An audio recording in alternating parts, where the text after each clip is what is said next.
యోసేపు జీవితంలో పొటిఫరు ఇంట్లో పనిచేస్తున్నప్పుడు తన ముట్టిందంతా దీవెనకరంగా జరిగింది. ఏ చెరసాల్లో ఉన్నాడో ఆ చెరసాల నుంచి రాజు భవనానికి తన దేవుడు తీసుకెళ్ళాడు.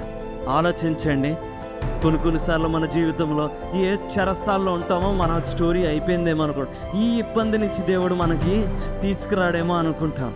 నా దేవుడు ఎలాంటి వాడండి? మీరు నమ్మిన దేవుడు ఎలాంటి వాడు? కథను మార్చే దేవుడు మన దేవుడు. హల్లెలూయా!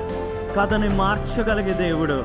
ఏ అన్నాదమ్ముల్లో తను అమ్మేద్దాం అనుకున్నారో, ఏ అన్నాదమ్ములు తను చంపేద్దాం అనుకున్నారో, తన జీవితము ఈరోజు అయిపోతుందని అనుకున్నారో, తన జీవితాన్ని మార్చేశాడు. ఏ జైలులో తను ఉన్నాడో ఆ జైల్లో నుంచి తన కథ మారదు అని అనుకున్నాడు. మీరు కూడా ఈరోజు కొన్ని మంది అనుకుంటూ ఉంటున్నారేమో, నేను చెప్తున్నాను, ఈరోజు దేవుడు మీ కథ మార్చబోతున్నాడు.